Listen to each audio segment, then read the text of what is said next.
My name is Chris Valentine. I'm the Assistant Vice Chancellor of Marketing and Communications, and I'll be your moderator today. So we'll start our town hall as we always do with Chancellor Reddy. During his opening remarks, he'll introduce Stephanie Rose Spalding, our Interim Associate Vice Chancellor of Equity, Diversity, and Inclusion. Following the Chancellor will be Provost Tom Christensen. And then we'll hear from Stephanie Hannenberg, our Assistant Vice Chancellor of Health and Wellness, who will address COVID-19 cases on campus, testing, and some mental health resources. When we finish our formal presentations, I'll introduce our panel, and they will answer a handful of pre-submitted questions. And then we'll open up for live questions. There's a link to submit questions at the bottom of your screen, so feel free during the presentation to note your question there, and we'll do our best to get to as many as we can in the time allotted. This event is scheduled for an hour, so we'll do our best to wrap this up at around 11:30. As always, I ask for your patience with any technology challenges. And with that, I'll introduce Chancellor Reddy. Chancellor. Good morning. Thank you for joining us today for our November Town Hall. It's amazing how many. It's amazing how many things happen from one monthly town hall to the next. I know for this town hall, at the top of everyone's minds are the plans we're making for the rest of the fall semester and the upcoming spring 2021 semester. So let me address these plans first. We recently announced that the campus will transition to remote learning after Thanksgiving, with some classes as exceptions.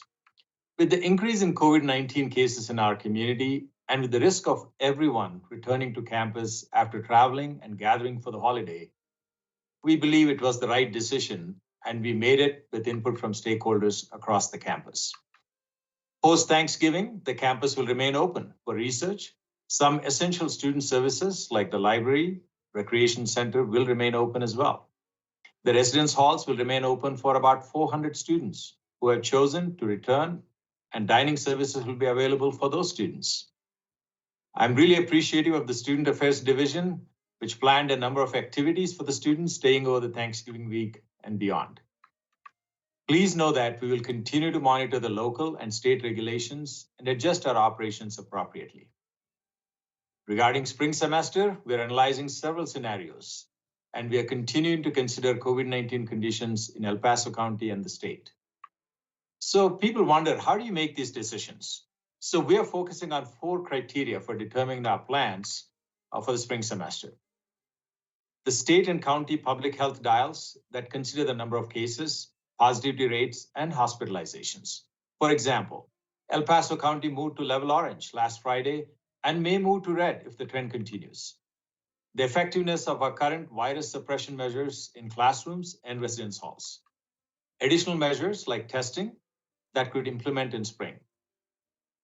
Academic delivery modes and academic support that can be provided under those public health restrictions. We are evaluating, like I said, a variety of scenarios, including looking at the spring break. Based on the criteria I just outlined, we will provide more updates to the campus in mid-December. Now allow me to share a few points on a different aspect of our spring planning. We have some sobering news on our enrollments for the spring 2021 semester.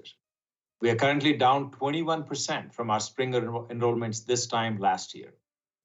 We believe some students are contemplating if they want to take a gap semester and return full-time in the fall. To those students who are watching this town hall, I want to let you know that we all recognize that this fall semester isn't the college experience that you had hoped for.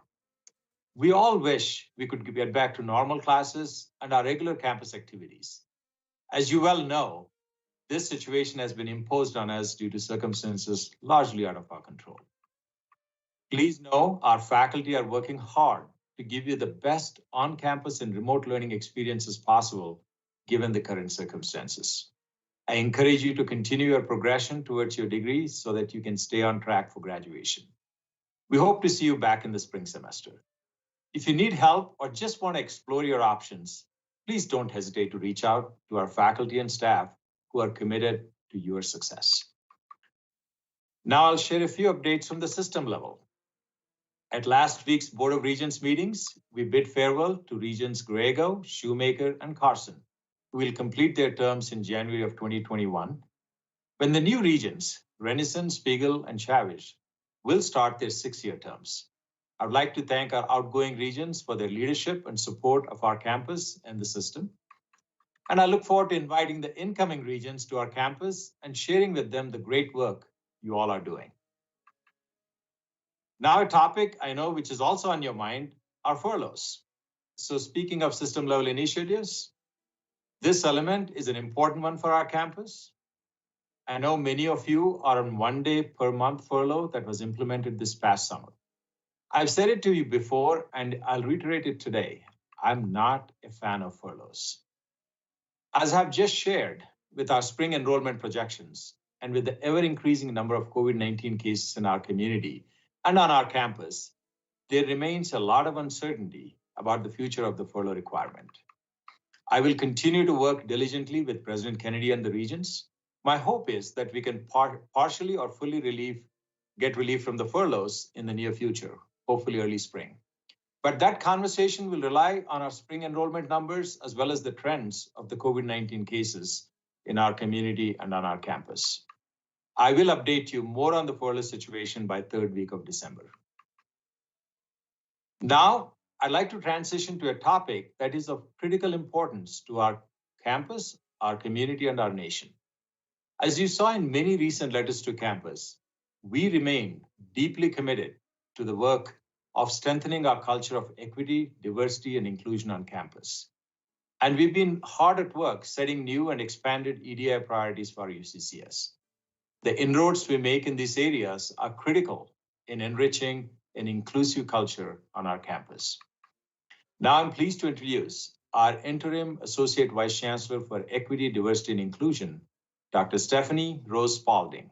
As you know, Stephanie will be leading our EDI efforts until the conclusion of a national search for the position. So please join me in welcoming Stephanie Rose Spalding to the floor.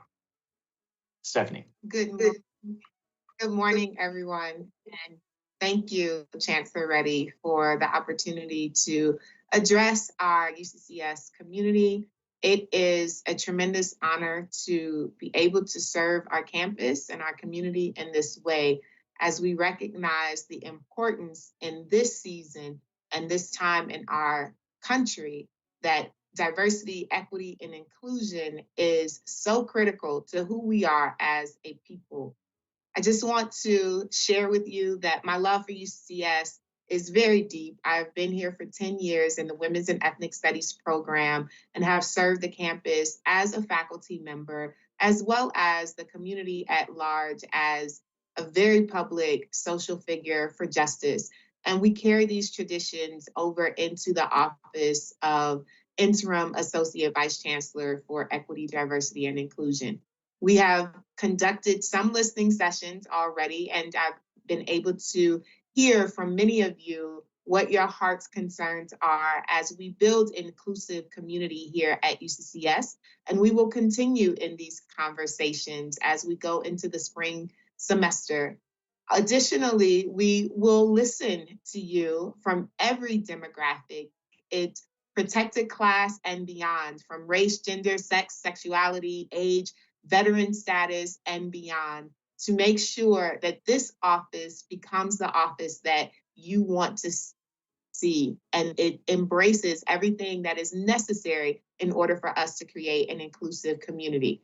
So I thank you for the opportunity to serve UCCS in this way, and I will be reaching out, and I hope that you will participate in the conversation, because inclusion only happens when every voice is in the room and at the table. So thank you again, and Chancellor Reddy, I am ready to do this work. I appreciate the opportunity. Thank you so much, Stephanie.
The renovation and expansion of the physical space of the Mosaic office, with active participation from our students, will be completed by early spring. We also received $400,000 towards budget modeling software, up to $2 million towards civics initiative, $500,000 towards our cybersecurity computing research, another $960,000 towards emergency student relief, $1 million towards diversity, equity, and inclusion initiatives. Part of this money will go towards the renovation and expansion of the Mosaic office, $300,000 of that. We're also going to be receiving a $1.1 million to support technology upgrades to help with our strategic enrollment management efforts. $2 million towards building the annex to our engineering and applied science building. And we are in the process of fundraising for this project, which will increase the capacity of number of students we can take in engineering. In addition to all this support we got, we also are being supported by T. Rowe Price to build out our career center, which we plan to have it open and running by fall of 2021 next year. We finally also received $500,000 to support mental health support services, which brings me to a very critical topic, which I feel is timely and very important. As I've often said, we are living in extraordinary times that are taking a toll on our faculty, staff, and students, sometimes resulting in tragic outcomes. This is unacceptable, and we need to do something about it. In just a few minutes, Stephanie Hannenberg will give us more details on how we're going to spend that $500,000 to support all of you. Our strategic approach is aimed at making the benefits last as long as possible by implementing services and systems that will be sustainable even beyond the initial reach of the funds. I strongly encourage you to visit letstalkgrit.com and Silver Cloud to explore some of the mental health resources that are available to you. The GRIT program, launched by the National Institute of Human Resilience, is now in 39 states and 5 countries. NIHR, under the leadership of Dr. Chip Benight, is committed to helping us through these difficult times. NIHR is working with El Paso County Public Health and other community partners to help our community as well. I cannot overemphasize how critical it is that we come together as a community to take care of ourselves and each other. I want to see a day when we look at mental health illness no different than physical health illness. I want you to know that asking for support is one of the most courageous things you can do. Compassion for ourselves and to others is fundamental to our resilience. We are stronger when we stand together. So please ask for what you need, whether it is support, resources, or simply a listening ear from a friend. So I look forward to working closely with all of you so that we can build a campus which is very resilient. So now it's my pleasure to introduce our provost, Tom Christensen, to share a few comments. Thank you, Chancellor. I want to open and then actually when I close, reiterate a couple of things the Chancellor said that I think are worth emphasizing and have just a few brief updates in between there. So as the Chancellor discussed, we are moving to primarily remote instruction after Thanksgiving, and we are closely monitoring the pandemic to decide on any actions that'll be needed for spring semester. The campus is open after Thanksgiving, and so faculty offices, research labs, and studios will be accessible. As we approach the end of the semester, even under normal times, anxiety increases for everyone, and communication becomes very important. So students, be sure your faculty know if you are having challenges, and faculty, be sure and respond to your students. We have extended the date for students to drop classes to the Sunday before final exams. Students are strongly encouraged to talk with their faculty and with the advising office before dropping a class. On the technology front, the campus license for Zoom should be available for spring semester. And IT is also equipping 69 classrooms with enhanced camera and audio equipment to better allow faculty to teach in a high-flex environment. So we should have a better opportunity to teach remotely and in the high-flex when we go into the spring semester. Faculty, remember as you consider how to improve your classes for spring semester, that the Faculty Resource Center has lots of resources available to learn about best practices. And in closing, I want to come back to something that the Chancellor mentioned, and this is directed at our students. I know many of you are finding the current educational environment to be challenging. As you look to continue your academic progress in the spring, you might explore a different mix of course delivery modes. Some students do very well with asynchronous online classes, but many other students find synchronous or high flex classes or on-campus classes to be much better for them. Another option is to take a slightly lighter load to have more time to focus on your classes. Remember that the Academic Advising Office is available to help you, and first-year students can also work with the Office of First-Year Experience.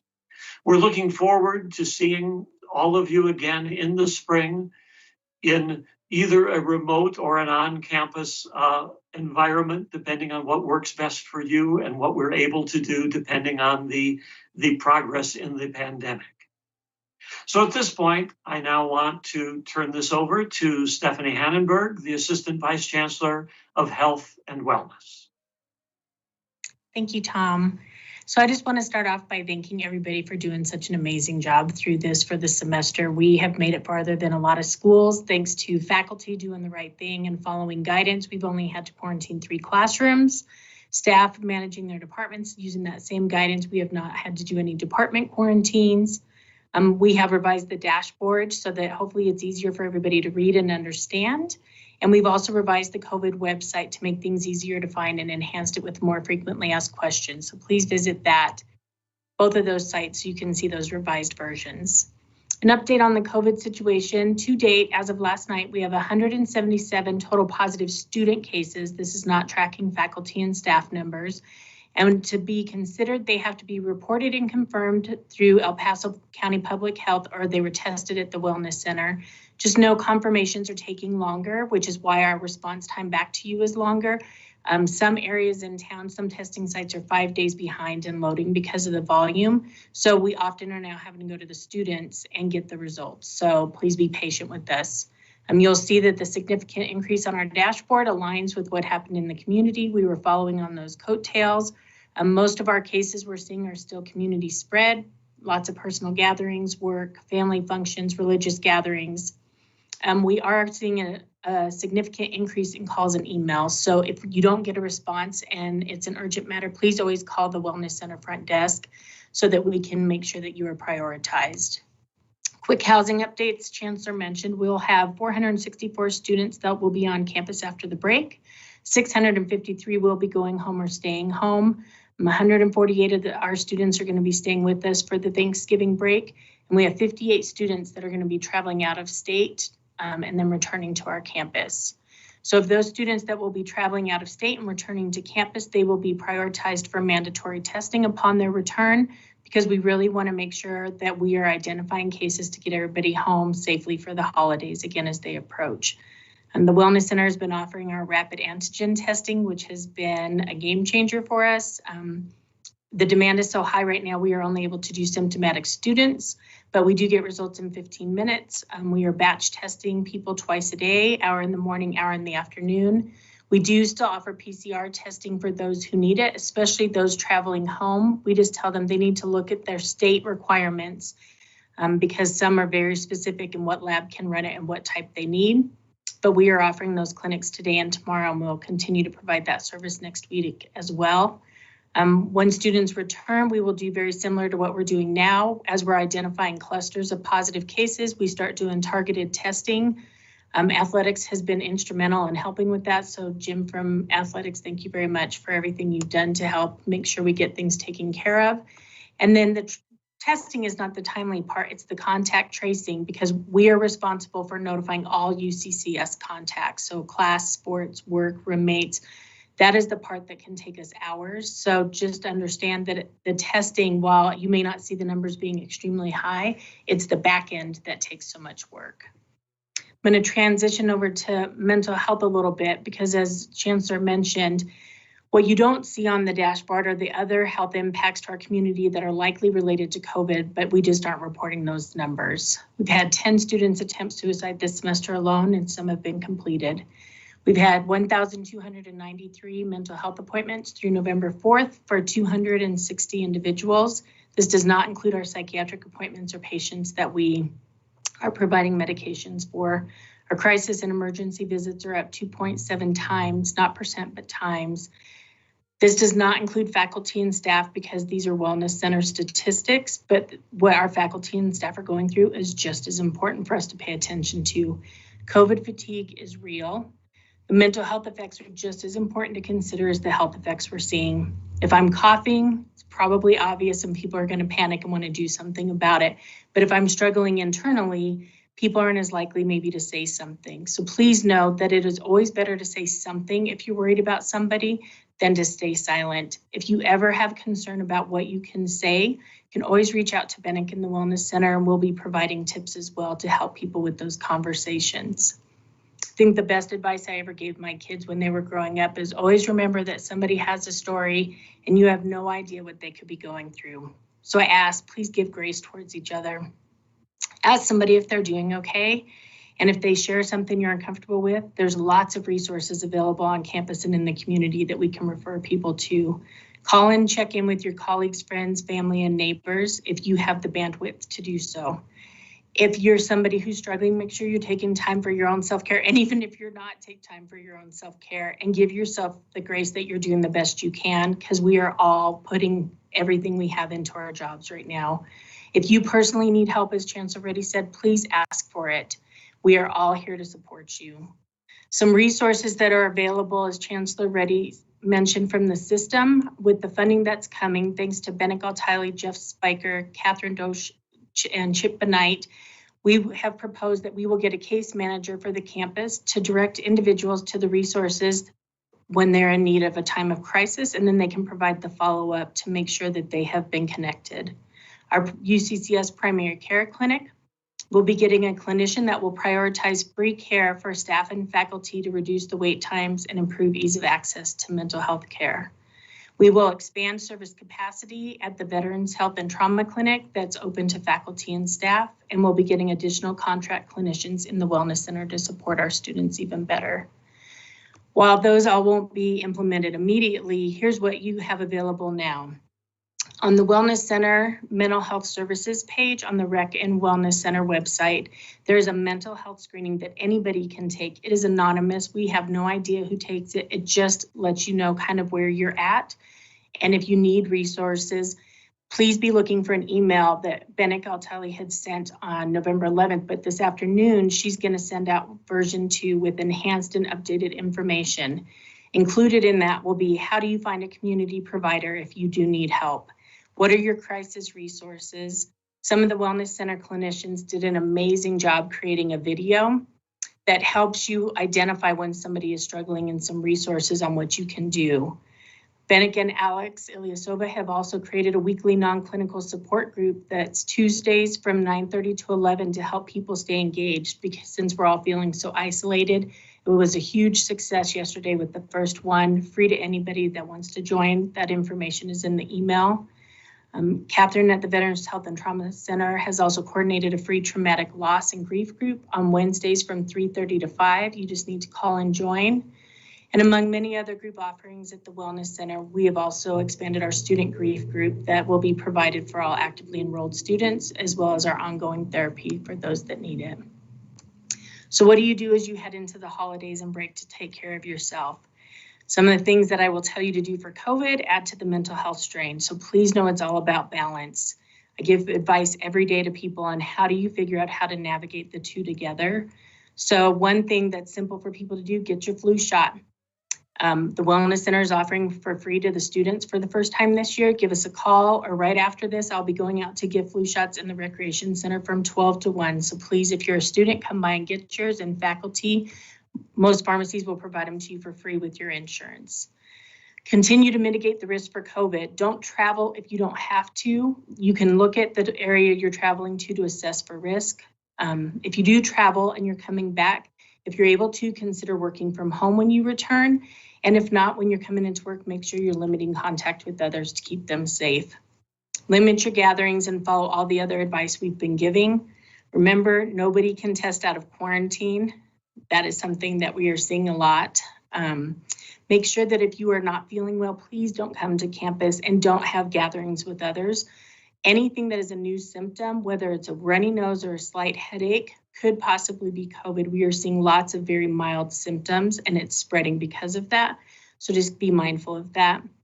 Take some time to get outside and do things for yourself like exercise or read or FaceTime with family and friends. Do virtual happy hours with your colleagues. You could do a painting with a twist virtually. I would be very entertaining to do it with because I have zero artistic ability.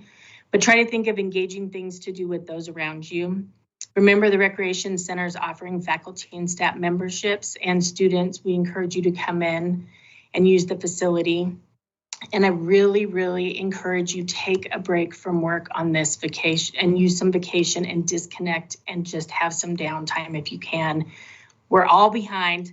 So I'm really far behind in case you've emailed me. You will get a response, I promise. But we're all working harder than ever. So people just need to understand response times may be a little longer and we need to extend grace because everybody is tired and really and truly needs to take a break. We know the holidays are tough for some people and this year is likely to be more difficult. So reach out to those support systems you have in place. And again, I'm going to close with, if you need any help whatsoever, please reach out to somebody or reach out to the Wellness Center so we can get you connected, or any of the other resources you'll be getting from Bennett this afternoon. That is our number one priority. And I will end with that. Thank you so much, Stephanie, for those encouraging words. We all need to take a break and catch our breath here. So the holidays coming up is a great opportunity for that. So that concludes the presentation portion of our program today. So now we're going to transition into our question and answer sessions. So our panel, we have a esteemed panel today as usual. So our panel includes Chancellor Reddy, Carlos Garcia, our Vice Chancellor of Student Affairs, Stephanie Hannenberg, our Assistant Vice Chancellor of Health and Wellness, will stay with us as well. Chuck Litchfield, our Vice Chancellor of Administration and Finance, has joined us. And of course, Provost Tom Christensen will stay with us for the question and answer.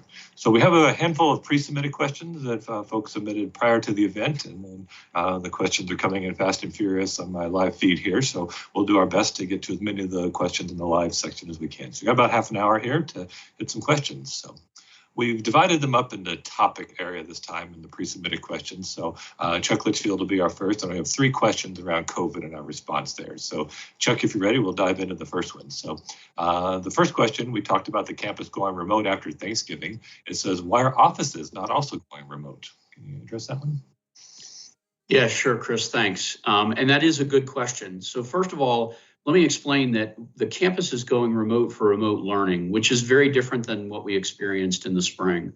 And so the idea for the campus operations is that we want minimal disruption of those operations that are necessary in order to support the academic learning that will be happening remotely. That means that we will, as Stephanie said, we'll have over 400 students still living on campus. So all of our essential services will need to be continued. We have a number of critical services that are important to students, either in direct support or in indirect support of their learning. And for those types of offices, we will need some operations to continue on campus, though they could be reduced.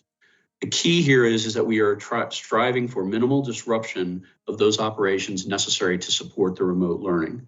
And that means that we will reduce some of the office hours, but we will still need to have some things happening on campus. And also our essential services will need to remain for the students that are living on campus. All right, well, Chuck, let's say keep your mic on. The next question is also for you. So the El Paso County COVID-19 dial, it continues to change daily with the last 24 hours here. So the question is, at what point on the county COVID-19 dial will the university actually shut down?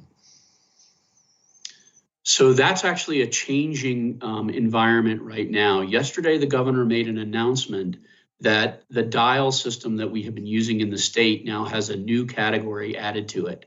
It's purple. And so we are currently at orange, which happens to be right in the middle of the dial, with the number, and the restrictions vary on a spectrum. As we move closer to purple, there are more restrictions. right where we are in the middle, there are restrictions on just about all of our operations, but we're able to continue to do certain things in person. The next increment after orange is red, and red does allow us to continue to do some operations, particularly the ones that are essential to supporting students living on campus, but they all would be in a reduced format. If for some reason the number of cases, the positivity rate, and the hospitalizations were to increase substantially, we could move into the purple arena. And the governor is designating the purple arena as being very high caseloads, very high positivity, and really a stressing of the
Right.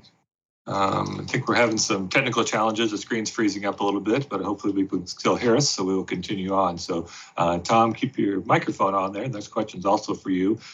Chancellor touched on spring break, and you touched on spring break, but the questions are still out there. So what are we doing about spring break 2021, and when will students know? Will they know before the end of the fall term, or in January? When will that decision be made? Well, and again, that's another one of the things that we are exploring, trying to figure out what are the best options for spring break. We've been looking at ideas of whether we should postpone spring break. We're looking at whether there are ways of changing the schedule in some way about spring break, but we're aware that there's no good, right answer in the sense that everyone would be happy with whatever we decide. So again, we're looking at giving people a little more of an update as we get into December. But it is certainly something that is under very active discussion. Thanks, Tom. Chuck, we'll transition this next question back to you. So it has to do with testing. There's been a lot of conversation in the community and in the world. There's, article this morning in Inside Higher Ed about this.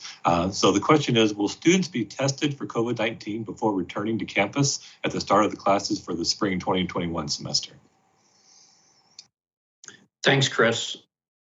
So as Stephanie mentioned earlier, we now have an antigen short test that we can conduct at the Wellness Center, and this has been a game changer for us. We have a pretty low capacity right now, so we're keeping it focused on the number of students that are presenting with symptoms. However, we are looking at protocols for testing students, both the ones that return after Thanksgiving, and then looking at some testing protocols for what it might look like when we return for spring. And we expect to have some more information on that again in the middle of December. All right, thanks for that update. Chancellor, we're going to transition to you. We have a few questions from the staff, it looks like, about furloughs, things like that. So first question is about raises. So when it was initially decided the campus would be closed over the summer, it stated that raises would be pushed back to November. So they're curious about what the status of this is. So first of all, let me thank everyone for really stepping up and doing what they did. As you know, we made health and safety a top priority. This also means we'll have to endure some financial setbacks because of that. So when we talked about it, things didn't get as intense. So we always are looking for figuring out a way to make sure that we are treating our faculty and staff fairly by giving them the raises they deserve. And again, the same conversation of reducing furloughs. So that is always in our mind, but this probably happened before the COVID-19 really got serious, and it really created a lot of setbacks for us. So we hope that the raises will come back at some point in time.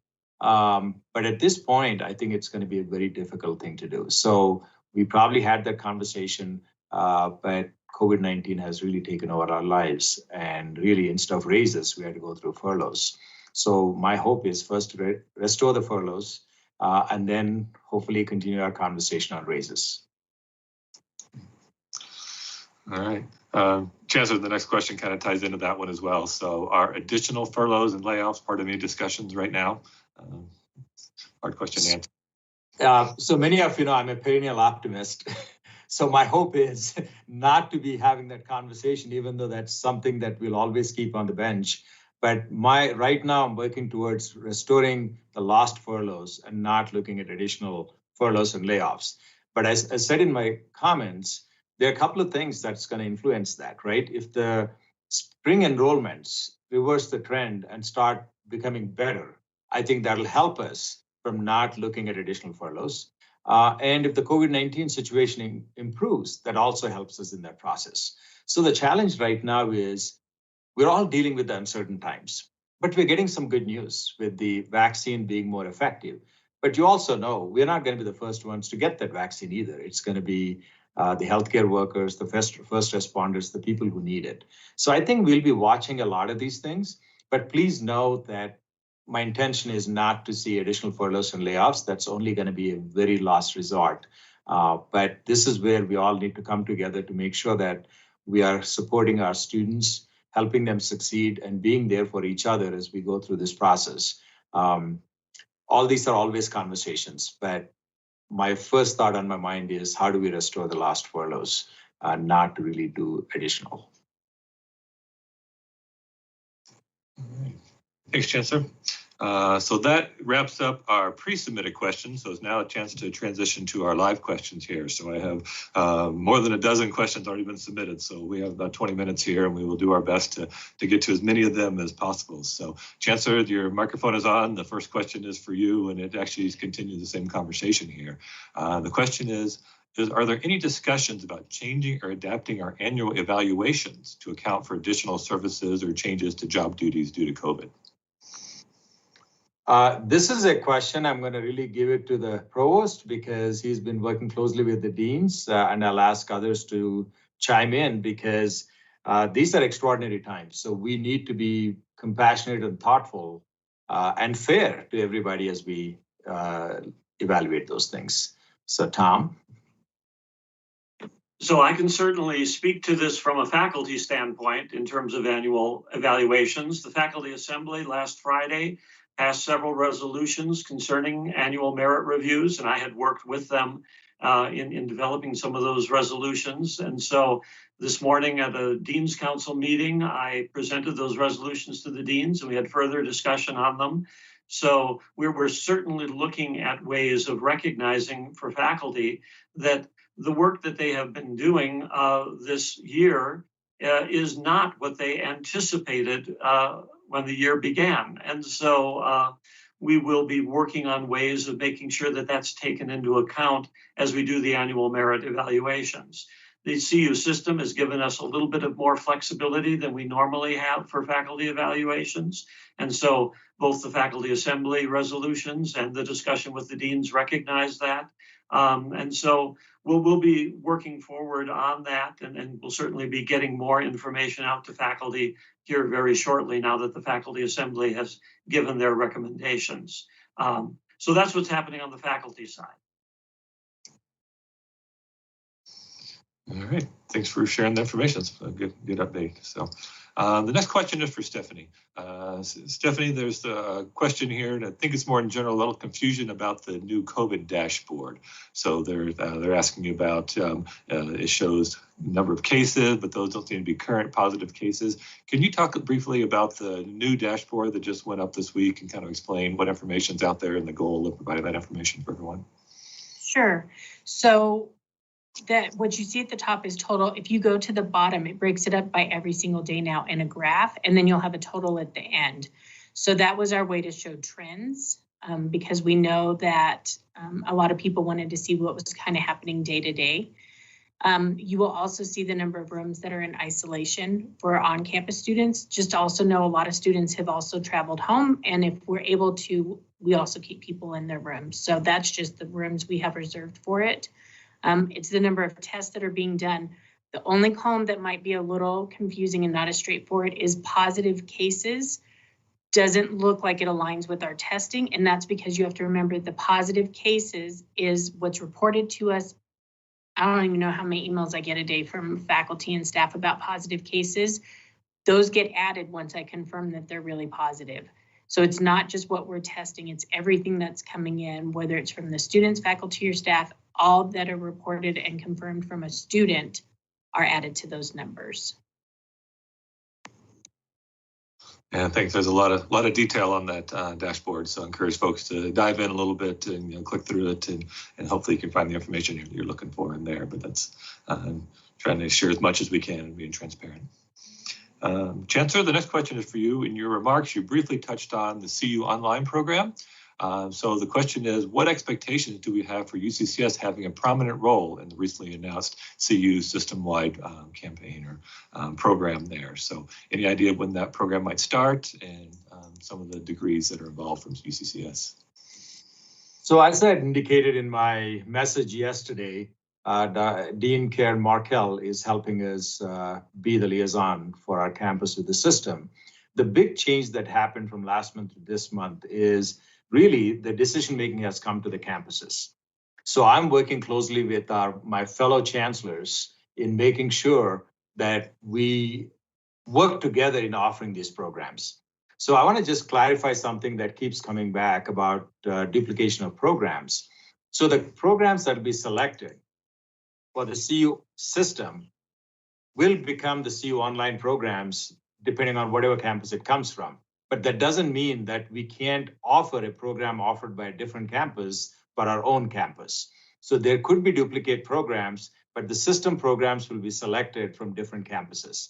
For example, we're looking at offering our undergrad online in business and RN to BSN on the system programs. That means those two, if everything goes through smoothly, will become the CU online programs for the system. This will not stop, say, CU Denver from offering an undergrad online program for their own students, but it doesn't stay in the pipe or in the system. So, but please know that the campuses have taken the leadership on this and working closely on making sure that this will go in a smooth path. There's still a good amount of work to be done, but I do want to thank David Weiss and Provost Tom Christensen, Dave Anderson, who all are helping out in this process, and a lot of support staff to make sure that we are taking the right foundational steps to set this up for success. Thanks for sharing a little more information on that. Transition to Chuck. So Chuck, we have another COVID-19 related question. It says, are outdoor classrooms and large event tents being considered for purchase and installation in order to host classes and student activities in this COVID-19 environment? So let me say that right now, the prospect of using outdoor tents in a Colorado winter like we've had for the last 2 winters is not our lead choice with regard to opportunities to come back in spring. And as you heard, I think it was either in the Chancellor's comments or Tom's comments, what we are really focusing on is outfitting our classrooms to optimize the ability for faculty to flex their classrooms in the best way possible. And I think we're outfitting about 69 classrooms with additional technology. So we're really focusing on making use of the classrooms and the buildings that we have right now, rather than trying to focus on being able to get outside with tents or other things. All right. Perfect, thank you. Next question for Provost Christensen. So Tom, the question is simple. Is there an extension for submitting grades? Faculty with COVID are reportedly struggling to grade their projects and stuff this time of year. So any ideas around extensions for submitting grades? No, there actually has not been discussion of that. It's not a bad idea. There are limitations that tie in with financial aid and other things that students do need to get their grades in a certain timely manner. But I'll take a look at that and see whether there are opportunities that we could pursue. But at the moment, we're still on the normal schedule for submitting grades. Thanks so much. Chuck, coming back to you for this one, and Stephanie may have some thoughts on this. It says, are we working on including staff and faculty for testing in the future? Are we working on including staff and faculty for testing in the future? So right now our focus is, as like I said, we have limited testing capability inside of the Wellness Center. And so our focus is really on testing students. There are a number of public testing facilities that are available in El Paso County. And as Stephanie has been working with El Paso County, that's really where they want us to direct our staff and faculty. And I'll just turn it over to Stephanie if she's got any additions to that. The other issue with doing the testing at the Wellness Center is a HIPAA issue. You can't combine student records and employee records. And so having the Wellness Center do it would require a lot of additional things to be put into place. So at this time, that's why the focus is really on the students, because those labs are considered a private health record and we aren't able to store any of that information at the Wellness Center. So it would have to be a community-facing clinic that would have to do it. Stephanie also had a question come in saying, why aren't faculty and staff getting the free flu shots? Same kind of reason. So student fees help fund that. So student fees help pay for some of the flu shots. And so they get prioritized, and all of the staff in the Wellness Center get paid for with student fees. And because it's a limited supply that we're able to get, those resources are given to the students because it was their money that paid for that. Faculty and staff with your insurance, they're free everywhere. I went to a pharmacy and got mine. And because a lot of our students are uninsured, they don't get that same access, where our employees, most of them have benefits, is another issue as well. So I also want to comment on that because we have in the past offered, when we used to do the big health fair in the rec center, we have in the past, utilizing Lane's resources, offered free flu shots for staff and faculty. And the actual uptake of the number of people who didn't have insurance, who took us up on those tests, was very, very low. And it turned out that most of them were our staff and faculty who were already on insurance and could get those tests in other places, or could get those shots in other places. And unfortunately, because of COVID, we couldn't bring anybody to campus this year to provide it. So no health fair. Yeah. All right.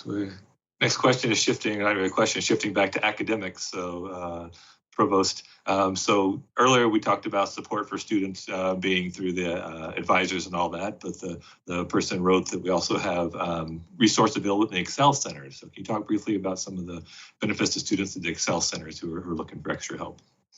Absolutely true. I mean, I was focused there on resources for the faculty, but we do have a lot of resources to help our students as well. And the Excel centers are a marvelous example of that. a lot of the facilities and a lot of the services offered by the Excel centers in terms of individual tutoring and group help for specific classes are available to students in a remote fashion, so that for those of the students who are uncomfortable coming to campus, or of course will be going remote after Thanksgiving, the services available through the Excel centers will still be available to you. So please be sure and check with the Excel centers about those services. All right. Thanks for adding that to us. We appreciate that and appreciate the question and bring that attention to this Excel Center. Stephanie, coming back to you. So in your presentation, you spoke briefly about the suicide numbers and the mental health kind of cases you guys are seeing in your area there. The question is, how do those numbers compare to past semesters? So can you put that in perspective for us a little bit? Sure. So as I mentioned, so the number of suicide attempts we've had this semester exceeds what we usually have in an entire year.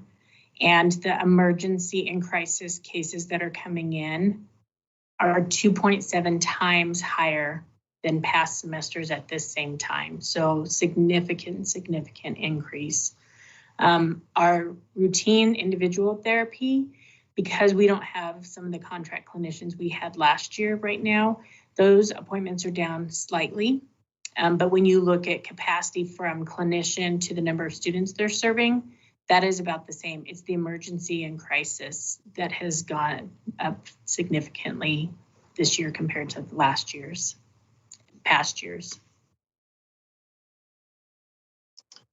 All right, Stephanie, keep your mic on. A number of other questions related to healthcare. So this may be a little bit outside your area, but the question is, what about adjunct faculty who don't have the CU insurance benefits? What resources can we support them with or point them towards? Do you have any recommendations or ideas?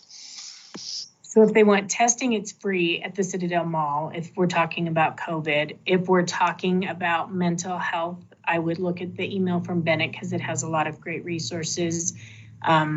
And Aspen Point has been a wonderful resource. And if we're talking about flu shots, they do have discounted flu shots at a lot of different places around town, Little Clinic, and again, the pharmacy. So I would encourage you to check some of those venues and see if you are a faculty or staff and you're also taking classes, you count as a student as well. And so you can use the Wellness Center services too.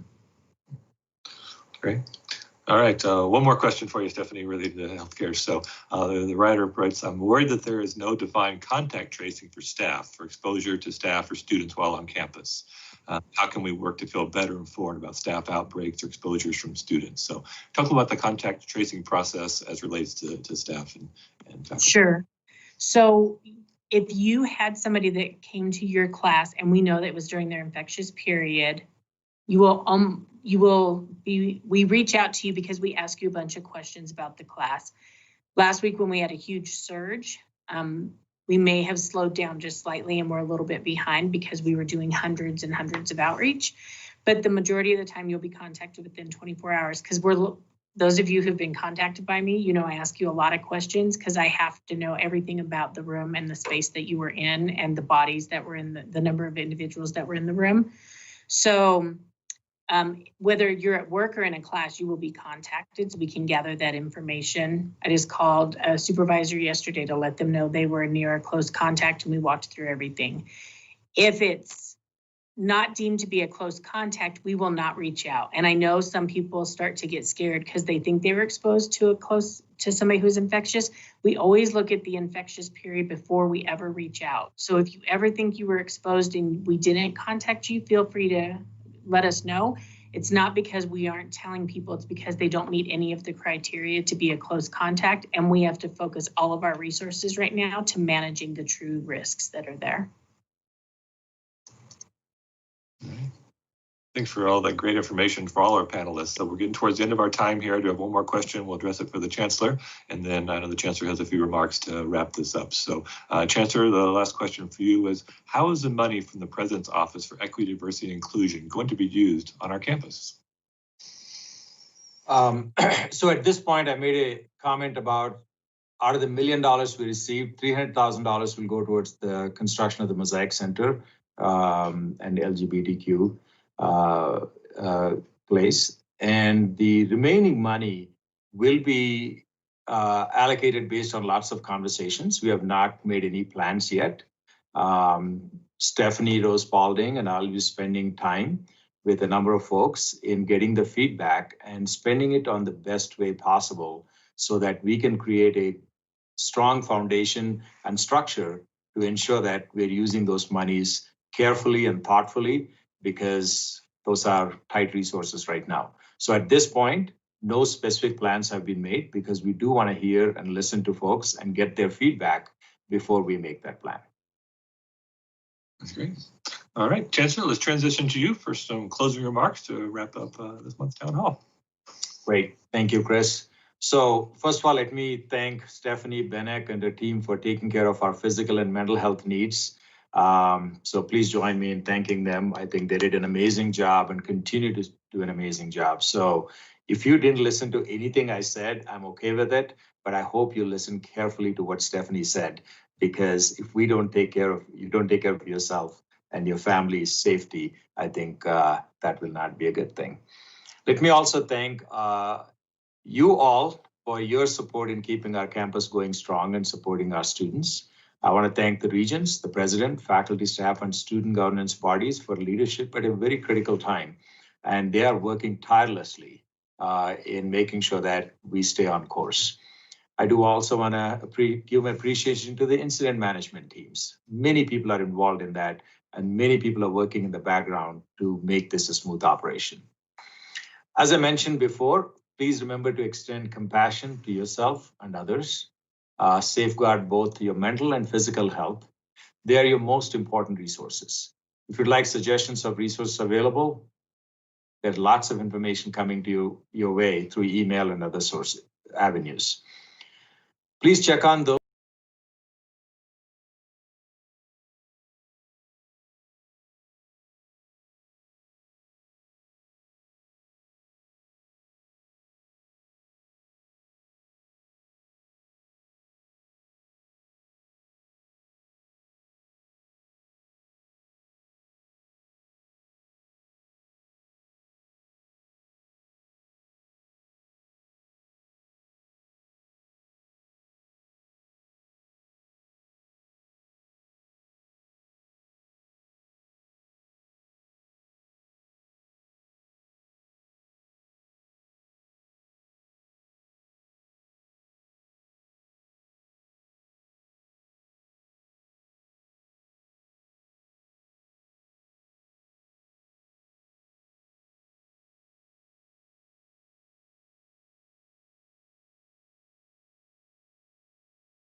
In December. Thanks so much for joining us. Bye-bye. Thank you.